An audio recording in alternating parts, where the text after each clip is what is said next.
नमस्कार भक्तों, आप सभी को वट सावित्री व्रत की हार्दिक शुभकामनाएं। स्वागत है आपका एक टीवी चैनल में। आज हम आपको 2025 में पढ़ने वाली वट सावित्री पूजा के बारे में संपूर्ण जानकारी देने जा रहे हैं।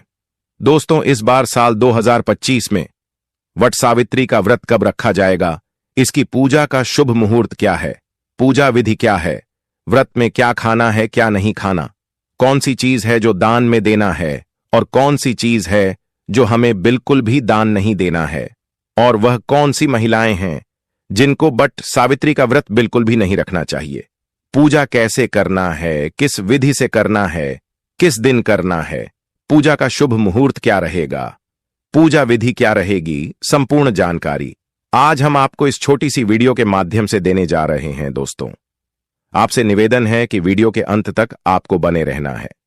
वीडियो को काट काट कर नहीं देखना है, वीडियो को पूरा ही देखना होगा, तभी आपको संपूर्ण जानकारी प्राप्त होगी। दोस्तों, वट सावित्री व्रत के दिन चाहे कुछ करना या ना करना, और यह एक काम जरूर से करना, अखंड लक्ष्मी और सौभाग्य की प्राप्ति होगी। दोस्तों, आज की वीडियो बहुत ही महत्वपूर्ण है, तो इस वीडियो को खास करके महिलाओं तक जरूर से शेयर कर दीजिएगा, क्योंकि वट सावित्री का व्रत शादीशुदा महिलाओं के लिए ही है। और हां, चैनल को जरूर सब्सक्राइब जरूर ही कर लीजिएगा, ताकि आने वाली नई वीडियो के नोटिफिकेशन आपको प्राप्त होते रहे। दोस्तों, वट सावित्री व्रत हिंदू धर्म का एक प्रमुख त्योहार है, जो कि साल में एक ही बार आता है। वट सावित्री का व्रत महिलाएं पति की दीर्घायु की कामना के लिए रखती हैं। वट सावित्री व्रत ज्येष्ठ मास की अमावस्या तिथि के दिन रखा जाता। आज इस वीडियो में जानेंगे वट सावित्री व्रत कैसे करें, नहाए खाए से लेकर पारण तक की संपूर्ण जानकारी, उसे दिन कौन सा एक श्रृंगार है जो हमें जरूर करना चाहिए। वट सावित्री व्रत ज्येष्ठ महीने की अमावस्या तिथि को किया जाता है, और यह इस बार 26 मई दिन सोमवार को है। और इस व्रत को करने का नियम है, एक दिन पहले हम नहाए खाए करते हैं, तो नहाए खाए के दिन आप सबसे पहले नाखून काट लीजिएगा, उसके बाद बोल दो लीजिएगा। और इस दिन हमें शुद्ध सात्विक भोजन करना चाहिए, यानी लहसुन, प्याज, बैंगन, मसूर की दाल, जितनी भी अशुद्ध चीज हैं वह हम नहाए खाए के दिन नहीं खाते हैं। और उसी दिन हम मेहंदी लगाते हैं। व्रत से आप लोग एक दिन पहले ही मेहंदी लगा लीजिएगा।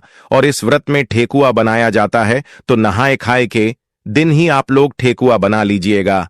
अगर आपके यहां ठीक हुआ चढ़ता होगा तो आप लोग बना लीजिएगा, अगर नहीं चढ़ता होगा तो नहीं बनाइएगा। और उसके अगले दिन हम व्रत रखेंगे, तो व्रत के दिन आप लोग सुबह जल्दी उठ जाएगा, सुबह जल्दी उठकर आप स्नान कर लीजिएगा। और इस दिन हमें लाल पीला वस्त्र पहनकर ही पूजा करनी चाहिए।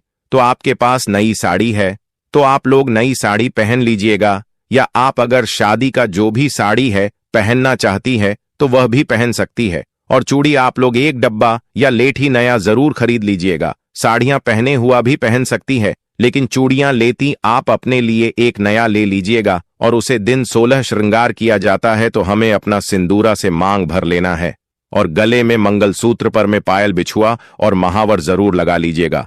और जो शादी का चुनरी रहता है वह ओढ़ कर ही हमें उसे दिन पूजा करनी चाहिए। और आप लोग मांग में जो मांग टिका है वह पहन लीजिएगा। और इस दिन हमें टीका पहनकर ही पूजा करनी चाहिए। सुहाग का सबसे बड़ा प्रतीक टीका होता है, तो आप लोग टीका जरूर पहन लीजिएगा और अच्छे से हमेशा करनी चाहिए। आप लोग अगर अपने घर में पूजा करते हैं बातें वृक्ष की टहनी मंगवाकर, तो घर में भी पूजा कर सकते हैं। अगर आप वृक्ष के पास जाकर पूजा करते हैं तो वहां पर भी कर सकते हैं। और ध्यान रखिएगा, वट सावित्री पूजा के दिन कभी भी हमें बरगद की टहनी नहीं तोड़नी चाहिए। तो आप लोग एक दिन पहले ही मंगवाकर रख लीजिएगा, और हमें उसे दिन पूजन करना है। और इस पूजा में गौरी गणेश का सबसे पहले पूजन किया जाता है, उसके बाद ही हम वट वृक्ष का पूजन करते हैं। और आप गौरी माता हल्दी से बना लीजिएगा, और सुपारी में कलावा लपेटकर गणेश जी बना लीजिएगा। और पूजा करने से पहले खोज लिया जाता है। तो आपके पास कोई धनी है तो उसमें कोई इच्छा ले लीजिएगा, नहीं तो आप एक लाल कपड़ा ले लीजिएगा, और उसी में सबसे पहले खोजा हम ले लेते हैं। उसके बाद ही पूजन करते हैं। और एप्पल आप लोग बना लीजिएगा। चावल के आटे में थोड़ा सा हल्दी मिक्स करके हमें अपन बना लेना चाहिए वट वृक्ष में लगाने के लिए। और श्रृंगार की सामग्री भी चढ़ाई जाती है, तो आप अपने लिए भी चढ़ा लीजिएगा। और कुछ श्रृंगार की सामग्री हमें दान भी करनी चाहिए। और इस दिन जो भी सीजन फल है वही प्रसाद में चढ़ाया जाता है। तरबूज, खरबूज, जो कुछ भी आप सीजन फल में चढ़ना चाहते हैं तो आप लोग ले लीजिएगा। और इस पूजन में आम का विशेष ज्यादा महत्व है। आम से ही जल चढ़ाया जाता है। और पंखा भी आप डोली लीजिएगा। पंखा बस का होना चाहिए। एक पंख से हम अपने पति को हवा करते हैं और दूसरा पंखा दान किया जाता है, तो 2 पंखे की जरूरत होती है। और पूजा पाठ करने के बाद हम परिक्रमा करते हैं।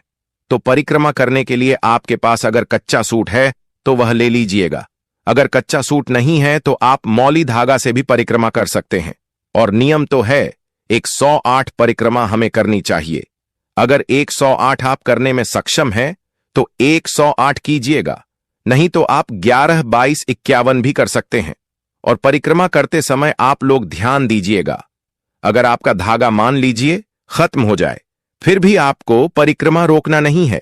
धागा खत्म हो जाएगा, फिर भी आप परिक्रमा करते रहिएगा। और परिक्रमा करने के लिए आप अपने हाथ में चना ले लीजिएगा और 1 पैकेट हमें सिंदूर ले लेना है। चना गिनकर रख लीजिएगा, क्योंकि परिक्रमा करते समय हम भूल जाते हैं कि हम कितनी बार परिक्रमा किए हैं। इसीलिए आप लोग चना ले लीजिएगा और सिंदूर ले लीजिएगा। बट वृक्ष में लगाने के लिए और सुहाग की सामग्री हमें जरूर चढ़ाना चाहिए, तो आप सुहाग की सामग्री में चूड़ी, सिंदूर, बिंदी यह भी चढ़ा सकते हैं। और मान लीजिए 16 श्रृंगार की सामग्री चढ़ना चाहते हैं तो वह भी चढ़ा सकते हैं। और कुछ ना कुछ आप लोग दान करने के लिए भी जरूर चढ़ाएगा। आपको पूजा कर लेनी है। पूजा करने के बाद इस दिन पति पूजन भी किया जाता है। तो आप लोग जब पूजा कर लीजिएगा, घर आइएगा। उसके बाद आप लोग पति का पूजन कीजिएगा। सबसे पहले पति को जल से पैर धोया जाता है। उसके बाद हम पंख से हवा करते हैं, टीका लगाते हैं और उनके हाथ में कलावा बांधते हैं। और जो भोग प्रसाद हम लाते हैं वह हम पति को खिलाते हैं। तो पति पूजन हमें जरूर करना चाहिए। और पति पूजन करने के बाद अभी आप चाहे जो शरबत यह ले सकते हैं। इस व्रत में सिर्फ नमक नहीं खाया जाता है, आप मीठा भोजन कर सकते हैं।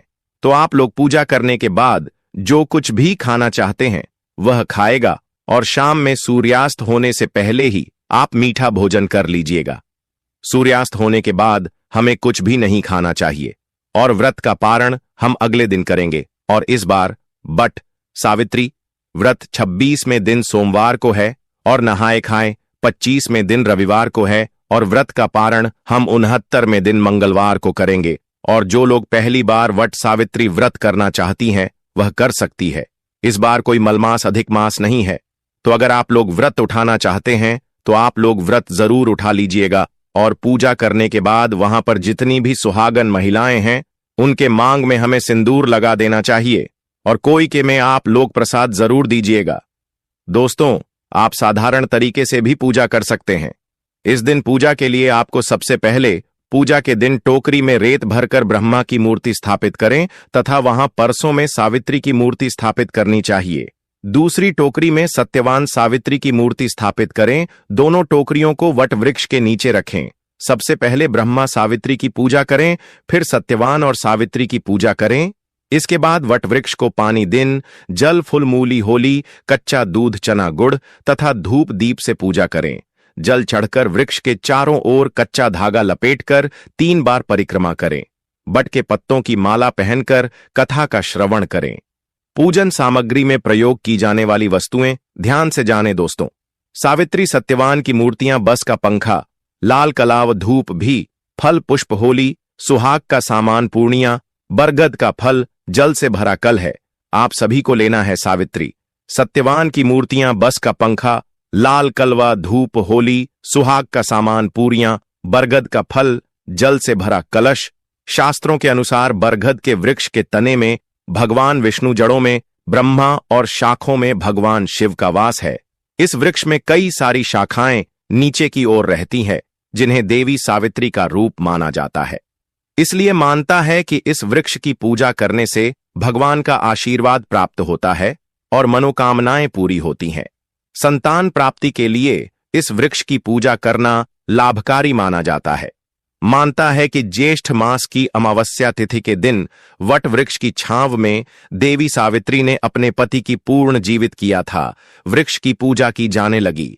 हिंदू धर्म में जिस तरह से पीपल के वृक्ष को भगवान विष्णु का प्रतीक माना जाता है, इस तरह बरगद के पेड़ को भगवान शिव का प्रतीक माना जाता है।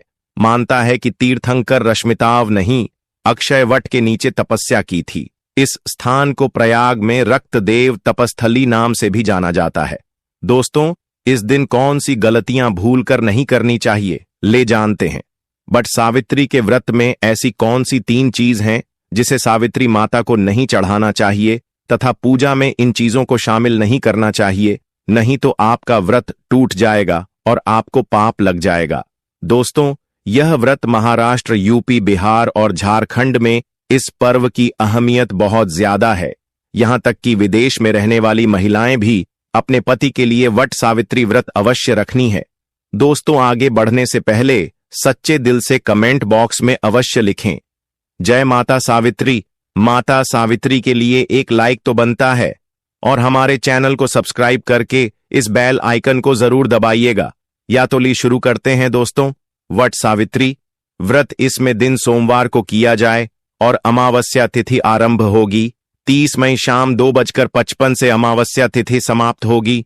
30 में 4:09 पर पैसे में यह व्रत आपको 30 में सोमवार के दिन रखना है। दोस्तों, अब जानते हैं बट सावित्री व्रत में 3 चीज कभी नहीं चढ़ाना चाहिए, घोर पाप लगता है। दोस्तों, सबसे पहले तो आपको बता दो, यह व्रत पति के लिए किया जाता है, इसीलिए 16 श्रृंगार इस दिन अवश्य करने। दोस्तों, नंबर बट सावित्री व्रत में काले कपड़े तो भूल कर भी न पहने, क्योंकि इसी दिन नीतीश को शनि जयंती पर शनि महाराज को काले कपड़े बिल्कुल भी पसंद नहीं है। ऐसे में सुहागिन महिलाओं के लिए अशुभ माना जाता है।